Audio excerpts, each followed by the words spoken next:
the magic rectangle, reclaiming human connection. Welcome to my channel, Habit Compass.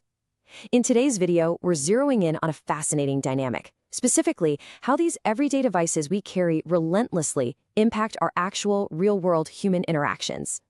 We're going to examine a trap that affects nearly every single one of us, analyzing exactly what happens to our communication skills when we constantly filter our lives through a digital screen. Now, it's super easy to think of our phones as just harmless tools, right? But we're going to look at a very specific, step-by-step breakdown of how our digital habits might be fundamentally altering our baseline ability to connect with the people standing right in front of us. We'll explore the hidden costs of our modern convenience, and more importantly, how we can consciously start to bridge that gap between the digital and the physical. Okay, let's dive into this. Consider this profoundly startling paradox from our source material. You have a superpower in your pocket that is secretly stealing your ability to speak to humans. I mean, really think about the sheer weight of that statement for a second. On the one hand, you possess this device that's capable of instantly reaching anyone on the planet, accessing basically all of human knowledge in seconds. It's a literal superpower. Past generations couldn't have even imagined it. Yet, simultaneously, this very same superpower is secretly and quietly eroding your fundamental ability to engage in organic, face-to-face human conversation. It's a wild contradiction that we willingly carry around in our pockets every single day. We're more connected globally than at any point in history, but we just might be losing the basic skills required to talk to our neighbor. Section 1. The Magic Rectangle Trap. When connection disconnects. Let's start by looking at this literal trap we all just willingly carry around.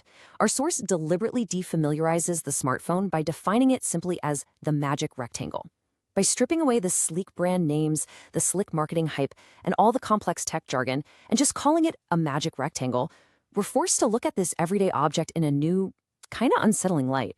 Seriously, imagine an alien observing us. They would literally just see millions of people walking around staring, hypnotized into glowing little rectangles. The source describes this rectangle as a captivating trap that filters out human data, ultimately leaving its user totally isolated. So it isn't just a phone, it's a massive behavioral filter. And what it's effectively filtering out is the rich, complex, messy data of actual human presence, all in exchange for a highly curated digital experience. To really picture this, the source lays out a highly relatable stick figure storyboard. Think about how many times you've been in this exact scenario, either as the person staring or the person walking by. In step 1, we see someone staring intensely at this small rectangle.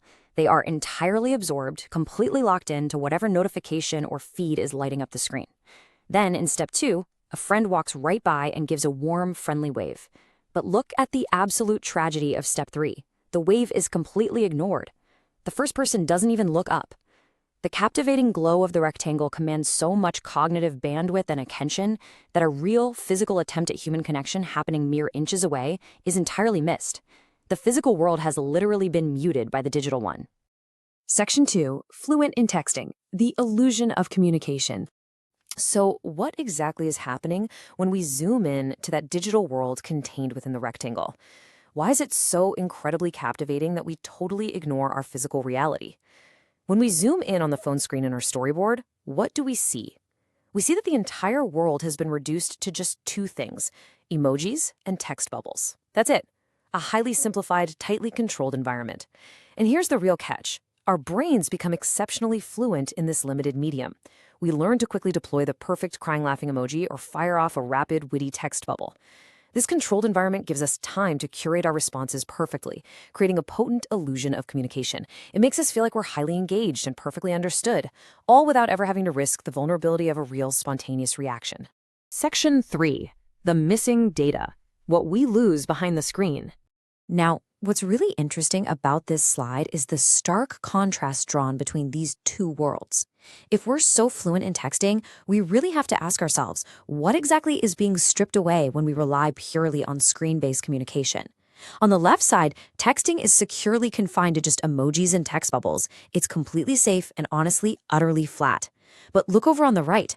Real-life talking is an incredibly rich, high-bandwidth transfer of data.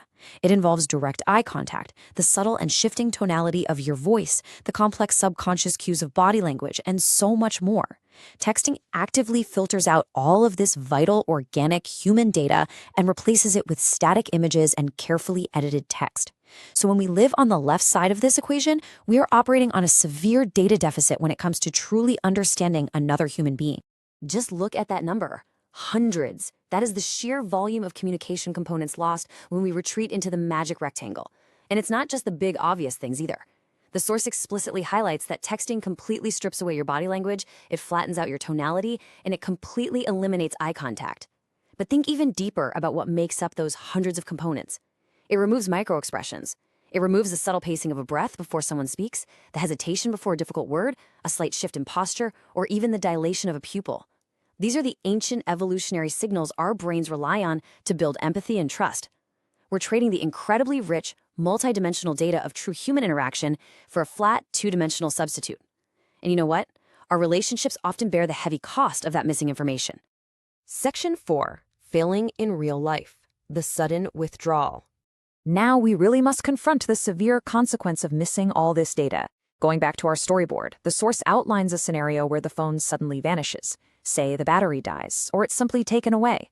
The result? The user immediately looks completely lost. The source uses the very specific heavy phrase socially handicapped to describe this sudden state of withdrawal. Because we spend hours upon hours becoming completely fluent in the simplified, low-risk language of texting, we find ourselves entirely unequipped for the messy spontaneity of reality. Suddenly, the silence feels awkward. Eye contact feels way too intense. Holding a basic conversation requires a stamina we just haven't practiced. When the crutch of the rectangle is gone, we are quite literally failing at real-life talking, suddenly anxious and completely unable to process the rich data of actual human presence. Section 5. Reclaiming human connection. Escaping the trap. So the crucial point is, how do we fix this digital handicap? The resolution provided by the source is a triumphant return to analog connection. And while the solution is incredibly simple, it's not always easy because of our deeply conditioned habits. First, and absolutely most importantly, you simply put the rectangle away. You have to break the physical habit of holding it as a shield. Second, you look directly at the eyes of another person. You brave that vulnerability. And third, you begin to transfer that rich physical data again. Imagine the dotted lines of data, the eye contact, the tone of voice, the shared laughter, finally flowing freely back and forth between two real people. The connection is fully restored, not through a screen, not through a perfectly timed emoji, but through genuine, uninterrupted physical presence. And that brings us to our final thought today. The source poses a brilliant, challenging question based on everything we've looked at.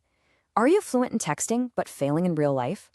It's something we all need to honestly evaluate the next time we feel that familiar, magnetic urge to stare into the magic rectangle while someone is standing right in front of us waiting to connect. Make that active choice to look up.